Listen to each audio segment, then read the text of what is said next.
Yes sir. 'యోగి ఆదిత్యానంద్' గారు ముందే చూడడం జరుగుతుంది 'అఖండ' మూవీ.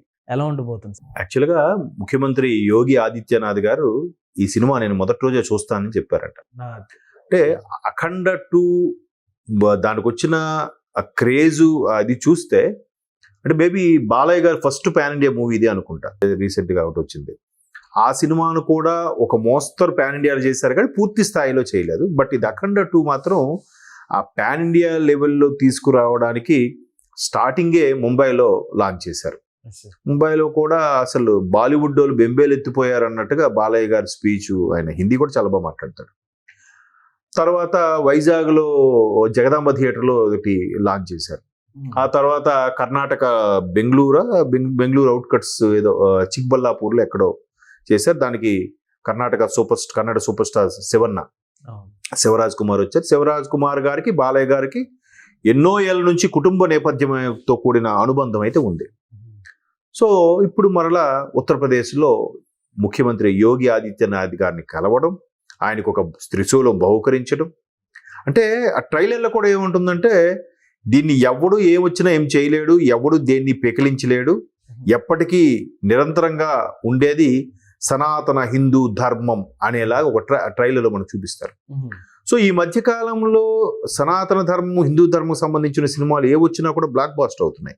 మీరు కార్తికేయ నుంచి తీసుకోండి, కాంతారా తీసుకోండి, కాంతారా చాప్టర్ 1 తీసుకోండి, ఏది కూడా.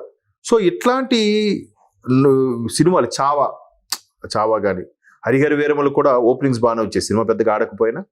సో ఒక రకమైన సనాతన ధర్మంతో కూడిన సినిమాలు రావడం నార్త్లో బాగా ఆదరిస్తున్నారు సౌత్ కన్నా. వాళ్ళేంటి అంటే మన వేదాలు, పురాణాలు, ఇతిహాసాలు వాటి ప్రకారము ఎక్కువగా ఇవి రియలిస్టిక్గా జరిగింది ఉత్తర భారతదేశంలోనే, దక్షిణ భారతదేశం కన్నా. సో దక్షిణ భారతదేశం ఒకప్పుడు అంత అడవులు చెట్లు అలాగే ఉండేదంట. కాబట్టి ఉత్తర భారతదేశంలోనే ఎక్కువగా జరిగింది కాబట్టి వాళ్ళు ఎలా ఫీల్ అవుతున్నారు, అరే ఇక్కడ జరిగింది బట్ సౌత్ వాళ్ళు ఎంత బాగా తీస్తున్నారు సౌత్ ఇండియన్ వాళ్ళు అని మరి కాస్త ఇంప్రెస్ అవుతున్నారు. బాలీవుడ్లో నార్త్ మీడియా అంతా కూడా అరే సౌత్ వాళ్ళు తీసినట్టుగా మీ నార్త్ వాళ్ళు ఈ బాలీవుడ్లో ఎందుకు తీయలేకపోతున్నారు అని చెప్పి పైపెచ్చు విమర్శలు రాసేస్తున్నారంట పేపర్లలో. సో ఈ మొత్తం మీద అఖండ 2 పైగా బోయపాటి బాలయ్య కాంబినేషన్, ఇది 4వ సినిమా. ఇప్పటివరకు చేసిన 3 సినిమాలు కూడా బాలయ్య గారి కెరియర్ని, ఆయన చాలా కెరీర్లో చాలా బ్లాక్ బాస్టర్లు చూశాడు, చాలా హైట్స్ చూశాడు. ప్రతి సంక్రాంతికి ఒక సినిమా వచ్చేది. ప్రతి సంక్రాంతి సినిమా బాలయ్య బాబుది బ్లాక్ బాస్టర్ అంటే నా చిన్నతనంలో.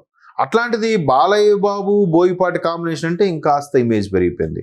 ఫస్ట్ సింహ, అది ఒక డాక్టర్ వృత్తిలో ఉంటూ కూడా అన్యాయాన్ని సహించలేని ఒక డాక్టర్ క్యారెక్టర్. తర్వాత లెజెండ్ ఇంకా అదొక అల్టిమేట్ అనమాట. 2 డ్యూయల్ రోల్ తీసి క్లైమాక్స్లో రాజకీయాల్లోకి వెళ్తే ఎలా ఉంటుంది అనే దాని మీద రావడం. అప్పట్లో ఎలక్షన్స్ టైంలో కూడా ఇందులో రాజకీయాల్లోనే ఆప్షన్ పెట్టారు కాబట్టి ఆ సినిమా ప్రదర్శించకుండా ఎన్నికలు అయ్యే వరకు ఆపివేయడం. అంటే అంత సెన్సేషన్ అయిపోయింది లెజెండ్. ఇక 3వది అఖండ. ఒక్కసారి ప్యానిక్ అయిపోయి ప్రపంచమంతా కోవిడ్తో ఇంటి పట్టున్న వాళ్ళకి థియేటర్లకు మళ్ళీ రప్పించేలా చేసింది అఖండ మూవీ. అది పైపెచ్చు నిజంగా బాక్సులు బద్దలైపోయాయి బికాజ్ ఆఫ్ తమన్ మ్యూజిక్. సింహాకి చక్రి గారి మ్యూజిక్, లెజెండ్కి దేవిశ్రీ ప్రసాద్ మ్యూజిక్, అఖండకి తమన్. ఇప్పుడు అఖండ 2 కూడా తమనే. తమన్ మ్యూజిక్ ఎలా ఉంటుందంటే నిజంగా అమెరికాలో థియేటర్లో బాక్సులు ఆ సౌండ్కి ఓఫర్స్ పగిలిపోయాయంట. ఇప్పుడు కూడా తమన్ గారు కూడా ఏమంటున్నారు, మళ్ళీ మీ ఓఫర్స్ మీ బాక్సులను కూడా రెడీ చేసుకోండి, ఈసారి కొంచెం పకడ్బందీగా గట్టిగా తయారు చేయండి. మీరు ఎందుకు ఈ మిగతా వాళ్ళు కూడా కంపోజ్ చేస్తున్నారు, బట్ బాలయ్య గారు అంటే నాకు తెలీదు, బాలయ్య గారు నాకు ఒక తండ్రితో సమానం, ఆయన సినిమా అనేసరికి నాకు తెలియకుండా పూనకం వచ్చేది కొట్టేస్తా అని చెప్పి ఆయన చెప్తున్నారు. నారా భువనేశ్వర్ గారు కూడా ఒక కామెంట్ కూడా చేశారు, సారీ తమన్ అనాలా నందమూరి తమన్ అనాలా అన్నట్టుగా. అంటే అంతగా బాలయ్య బాబుతో ఎవరు కనెక్ట్ అయినా ఇంకా లైఫ్ లాంగ్ రిలేషన్ ఉంటుంది వాళ్ళతో అన్ని విధాలుగా. అంటే మాట్లాడేటప్పుడు కూడా ఇవాళ ముహూర్తం సరిగ్గా లేదమ్మా, రేపు పలానా గంటకి ఆ టైం మధ్యలో ఫోన్ చేసి చెప్తాను. అంతగా ఫాలో అవుతాడు బాలయ్య గారు ఒక సిస్టమేటిక్గా. సో ఆయన చెప్పాడంటే అవుద్ది కూడా. అంటే మేబీ ఆయన ఉపవాస దీక్షణాపరుడో ఏంటో మరి తెలియదు, కానీ ఆయన కొన్ని చెప్పాడంటే అవి జరిగిపోతాయి బాలయ్య గారు చెప్తే. సో అట్లా అంత నమ్మకంగా, అంత ఇష్టంగా ఎవరినైనా ప్రేమించారంటే బాలయ్య గారి ప్రేమ ఇంకా ఆయన నిజంగా ప్రేమతో చంపేస్తాడు. ఆయన అంతగా చూసుకుంటాడు ఆయన. సో అలాంటి బాలయ్య గారు అటు ముంబై, అటు ఉత్తరప్రదేశ్, ఏదైతే పుష్పకి అంత క్రేజ్ వచ్చిందో ఇప్పుడు అఖండ 2 కూడా అలాంటి క్రేజ్ వస్తుంది. బాలయ్య గారు ఫస్ట్ పాన్ ఇండియా మూవీ. ఆ 60s అంత ఓపిక, 60s దాటిన 6 దాటిన హీరోల్లో అంత ఓపిక అన్ని దగ్గరలకు వెళ్ళి లాంచ్ చేసి పబ్లిసిటీ చేస్తున్న హీరోలు ఎవరున్నారు చెప్పండి? బాలయ్య గారు తప్ప. మిగతా వాళ్ళందరూ రిలీజ్ చేసినా బాలయ్య గారిలాగా ఇలాగ అన్ని రాష్ట్రాలు తిరిగే ఇది లేదు. బాలయ్య గారిలాగా అంత హిందీలో, ఉర్దూలో కూడా కవిత్వం చెప్తాడు ఆయన. సో అటువంటి బాలయ్య గారిది ఇప్పుడు పాన్ ఇండియా మూవీ చేయడం, పైగా నిన్న మొన్న ఒక పేపర్లో కూడా రాశాడు, ఇంతవరకు బాలయ్య గారికి వరుసగా 4 హిట్లు ఇచ్చిన దర్శకుల్లో ఈయన 3వ వాడట బోయపాటి. ఫస్ట్ కోటి రామకృష్ణ గారంట, అప్పట్లో మంగారు మనవడు లాంటి సూపర్ హిట్స్ ఇచ్చారు ఆయన.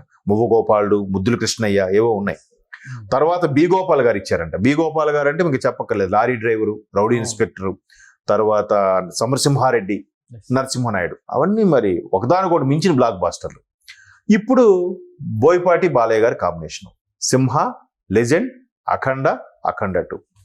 సో అట్లాంటి ఒక అన్స్టాపుల్ లాంటి ప్రోగ్రామ్ చేసిన, ఒక టీవీ షో చేసిన, ఏది చేసినా కూడా బాలయ్య గారికి బ్లాక్ బాస్టర్. సార్ ఇప్పుడు అఖండ 2 కూడా తాండవం ఎలా ఉండబోతుంది? పేరే తాండవం, క్యాప్షన్ అఖండ 2 కింద తాండవం.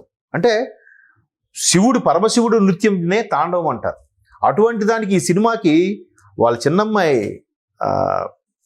సమర్పణలో చేస్తుంది. అంటే సగం ప్రొడ్యూసింగ్ ఆవిడే ఉంది. ఆవిడ ఈ మధ్యకాలంలో ఒక జ్యువెలరీ యాడ్ చేసింది, అది ఒక సూపర్ హిట్. ఆవిడ అన్స్టాబుల్ ప్రోగ్రామ్ కూడా కొంత కాస్ట్యూమ్స్ డిజైన్ చేసింది, అది సూపర్ హిట్. ఇప్పుడు సినిమాకి సమర్పణ చేయబోతుంది. అంటే ఒక భూము అది కదులుతున్నప్పుడు ఎక్కడికి మీరు చూడండి, ఏ జనరేషన్ అయినా ఎక్కడికి ఏ అకేషన్ కానీ ఏదైనా ఊరికే 3 మార్క్ స్టెప్ వేసాడంటే జై బాలయ్య అనకుండా ఎవ్వడు స్టెప్ వేయడు. అది పబ్బ అవనివ్వండి, వినాయక చవితి అవ్వండి, దసరా అవ్వండి, సినిమా వేడుక అవనివ్వండి, ఎక్కడైనా జై బాలయ్య నినాదాలు రావాల్సింది. అదొక స్లోగన్ లాగా అయిపోయింది. ఇప్పుడు బయటికి మనం ఇప్పుడు వెళ్తే సనాతన ధర్మంలో జై శ్రీరామ్ అని ఎలా అనుకుంటారో, ఒక పండగ పుణ్యము, ఒక అకేషన్ లాగా ఫైట్ చేసి, ఒక అకేషన్ లాగా ఎంజాయ్ చేసి డాన్స్ చేస్తున్నారంటే ఖచ్చితంగా జై బాలయ్య అనాల్సిందే. అంటే అంతగా చొచ్చుకుపోయారు ఆయన. అంటే వయసుతో సంబంధం లేకుండా ఆడవాళ్ళు, మగవాళ్ళు, చిన్నవాళ్ళు, పెద్దవాళ్ళు, వయసులో ఉన్న అందరూ, ఆ కాలేజీ అమ్మాయిలు కూడా జై బాలయ్య అనుకుంటూ సరదాగా ఎంజాయ్ చేస్తున్నారంటే ఆయన దాన్ని ఆస్వాదిస్తున్నాడు ఆయన ఈ ఏజ్లో కూడా. సో పైగా ఒకవైపు రాజకీయం, హిందూపురం ఎమ్మెల్యే, మరోవైపు cancer hospital chairman, Indo American hospital, మరోవైపు సినిమాలు, పబ్లిసిటీ, క్యాన్వాసింగ్. అసలు ఎలా ఎలా ఒక మనిషికి 24 గంటలు సరిపోతుందా అనిపిస్తుంది కదా బాలయ్య గారు చూస్తే. మేబీ అదే అతని సక్సెస్ ఫార్ములా ఏమో. ఎప్పుడు కూడా ఇన్నేళ్ళ కెరియర్లో, 50 ఏళ్ళ కెరియర్లో 51 కూడా అయిపోయిందేమో, ఒక్కరోజు కూడా సెట్కి 10 నిమిషాలు 5 నిమిషాలు లేట్, ఒక్క నిమిషం కూడా లేటుకు వచ్చిన దాఖలాలు లేవంట. మేబీ అదే సక్సెస్ ఫార్ములా ఏమో. ఆయన వెనుక ఆ శక్తులు అలా పనిచేస్తాయేమో. మళ్ళీ ఎన్టీఆర్ గారి తర్వాత మళ్ళీ అంత ఎథిక్స్, ఆ టైమింగ్ అది బాలయ్య గారికే చెల్లింది.